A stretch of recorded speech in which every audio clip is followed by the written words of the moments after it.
अगर भारत की राजनीति का इतिहास लिखा जाए तो उसमें सबसे बड़ा, सबसे पुराना और सबसे प्रभावशाली नाम है भारतीय राष्ट्रीय कांग्रेस। एक ऐसी राजनीति पार्टी जिसने भारत को आज़ादी दिलाने में मदद की और भारत का संविधान बनाने में जिसने नींव रखी और यहाँ तक कि जिसने दशकों सालों तक भारत पर राज किया, लेकिन धीरे धीरे उसके हाथ से सत्ता फिसलती चली गई। आज हम जानेंगे कांग्रेस की कहानी 1885 से लेकर 2025 तक। तो चलिए करते हैं शुरू।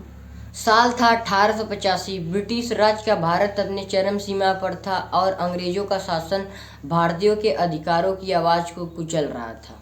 इसी दौर में एक अंग्रेज अफसर एओ ह्यूम ने भारतीयों की राजनीति की आवाज को एक मंच देने की कोशिश की। उन्होंने भारतीय नेताओं के साथ मिलकर 28 दिसंबर 1885 को मुंबई में भारतीय राष्ट्रीय कांग्रेस की स्थापना की। उस पहले अधिवेशन की अध्यक्षता की थी उमेश चंद्र बनर्जी ने, लेकिन उसमें सिर्फ 72 प्रतिनिधि ही शामिल हुए। कांग्रेस का पहला जो उद्देश्य था वो था भारतीयों को ब्रिटिश शासन में भागीदारी दिलाना और जो प्रशासन व्यवस्था है उसमें ज़्यादा सुधार लाना। कांग्रेस के शुरुआती नेता थे दादा भाई नौरोजी, सुरेंद्रनाथ बनर्जी, गोपाल कृष्ण गोखले और फिरोज मेहता जैसे और भी लोग शामिल थे। 20वीं सदी के शुरुआत में कांग्रेस दो भागों में बटी थी, पहला नरम दल, दूसरा गरम दल। नरम दल के लोग अक्सर ब्रिटिश सरकार से बात के जरिए सुधार और बदलाव चाहते थे, लेकिन दूसरी ओर थे गरम दल। गरम दल का नेतृत्व कर रहे थे लाला लाजपत राय, बिपिन चंद्र पाल और बाल गंगाधर तिलक। 1905 में बंगाल विभाजन ने आंदोलन को पूरी तरह भड़का दिया और स्वदेशी आंदोलन की शुरुआत हुई और यहाँ पे धीरे धीरे कांग्रेस आज़ादी की मांग की ओर बढ़ने लगी। 1915 में साउथ अफ्रीका से लौटे महात्मा गांधी जी ने भारतीय राजनीति का पूरी तरह से चेहरा ही बदल दिया। 1919 के जलियांवाला बाग हत्याकांड ने पूरे देश को झकझोर दिया।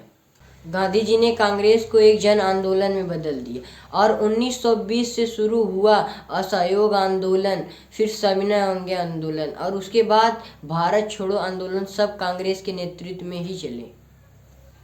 जवाहरलाल नेहरू, पटेल, मौलाना आजाद और सुभाष चंद्र बोस जैसे कई नेताओं ने मिलकर कांग्रेस पार्टी को और भी मजबूत किया। आखिरकार 15 अगस्त 1947 को भारत को आज़ादी मिलती है और उसी के साथ कांग्रेस आज़ाद भारत की सबसे पहली सत्ताधारी पार्टी बनती है। आज़ादी के बाद पंडित जवाहरलाल नेहरू बनते हैं आज़ाद भारत के पहले प्रधानमंत्री। उनके नेतृत्व में भारत में उस समय लोकतंत्र, धर्मनिरपेक्षता और समाज अर्थव्यवस्था की नींव रखी गई। इस समय भारत में पंचवर्षीय योजनाओं की शुरुआत और सार्वजनिक क्षेत्र का विस्तार और 1962 में भारत और चीन का युद्ध होता है। पंडित जवाहरलाल नेहरू की मृत्यु के बाद लाल बहादुर शास्त्री कुछ ही समय के लिए भारत का प्रधानमंत्री बनते हैं, लेकिन उनके निधन के बाद सत्ता सीधे आती है इंदिरा गांधी के हाथों में। इंदिरा गांधी जी ने कांग्रेस को एक सशक्त और एक केंद्रीकृत राजनीति संगठन में बदलती है। उन्होंने 1971 में गरीबी हटाओ का नारा दिया और उसी वर्ष पाकिस्तान पर निर्णायक विजय प्राप्त करती हैं और तब बनता है बांग्लादेश। लेकिन 1975 में उन्होंने लगाई इमरजेंसी, जिससे उनकी लोकप्रियता पर गहरी चोट पहुंचती है। 1977 में जनता पार्टी ने इन्हें सत्ता से बाहर कर दिया, लेकिन 1980 में फिर सत्ता में आती हैं। जनता पार्टी की बात मैंने अपने इस वीडियो में किया, जिसमें मैंने बताया कि कैसे बीजेपी एक छोटी पार्टी से भारत की पॉलिटिकल पावर बनती है। लिंक डिस्क्रिप्शन में है, चेकआउट करना मत भूलिएगा। अब हम अपने अगर टॉपिक वापस आते हैं तो 1984 में ऑपरेशन ब्लू स्टार के बाद उन्हीं के अंगरक्षकों ने उनकी हत्या कर दी। इंदिरा गांधी की मृत्यु के बाद सत्ता संभालते हैं उनके बेटे राजीव गांधी ने। वे आधुनिक भारत के प्रतीक बने, कंप्यूटर, टेलीकॉम और टेक्निकल युग की नींव रखी। लेकिन बोफोर्स घोटाले और 1989 के चुनाव के हार के बाद कांग्रेस पूरी तरह कमजोर हो गई और 1991 में राजीव गांधी की हत्या हो गई। इसके बाद पीवी नरसिम्हा राव और मनमोहन सिंह जी के नेतृत्व में 1991 में आर्थिक उदारीकरण हुआ। 1996 से लेकर 2004 तक पार्टी पूरी तरह कमजोर पड़ गई, जब तक कि सोनिया गांधी जी ने पार्टी की कमान नहीं संभाली। 2004 में कांग्रेस के नेतृत्व में यूपीए सत्ता में आई और सोनिया गांधी ने मनमोहन सिंह को प्रधानमंत्री बनाया।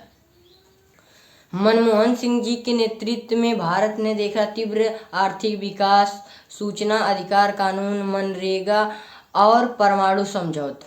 लेकिन दूसरे काले के घोटालों ने पार्टी की पूरी तरह से बदनामी कर दी और कोयला आवंटन जैसे कई जो कंट्रोवर्सी विवाद थे उसने पूरी तरह से कांग्रेस को डुबा दिया। 2014 में मोदी के नेतृत्व में बीजेपी ने कांग्रेस को ऐतिहासिक हार दी। कांग्रेस मात्र 44 सीटों पर ही सिमट कर रह गई। 2019 में भी बीजेपी बहुत बड़ी जीत हासिल की, लेकिन राहुल गांधी ने पार्टी का नेतृत्व किया, लेकिन जो पार्टी के अंदर के लोग थे उनमें एकता बहुत कम थी और यही कारण था कि 2019 के चुनाव में कांग्रेस हारी। 2024 के चुनाव में कांग्रेस इंडिया गठबंधन के साथ मिलकर चुनाव लड़ती है। हालांकि बीजेपी फिर भी जीत जाती है, लेकिन कांग्रेस ने ये दिखा दिया 100 सीटों के आसपास पहुंचकर कि अभी भी कांग्रेस जिंदा है और संघर्ष जारी है। लेकिन अब मल्लिकार्जुन खड़गे पार्टी के अध्यक्ष हैं और राहुल गांधी अभी भी संगठन को फिर से जीवित करने में लगे हुए हैं। लेकिन लगातार तीसरी बार हारने के बाद भी आज भी कांग्रेस जीवित है और नई नेतृत्व, नई सोच और जमीनी स्तर के काम करने की दिशा में आगे बढ़ रही है। कांग्रेस सिर्फ एक पार्टी नहीं है, भारत के आधुनिक इतिहास की एक जीवंत अध्याय है। उसने आज़ादी दिलाई और संविधान की नींव रखी और उसके साथ साथ भारत की जो विकास की दिशा है उसको भी कहीं ना कहीं तय किया है। सत्ता तो आती जाती रहती, लेकिन जो विचार होता है वो हमेशा अमर रहते हैं और कांग्रेस का विचार लोकतंत्र, धर्मनिरपेक्षता और सामाजिक न्याय आज भी भारत के आत्मा का हिस्सा है।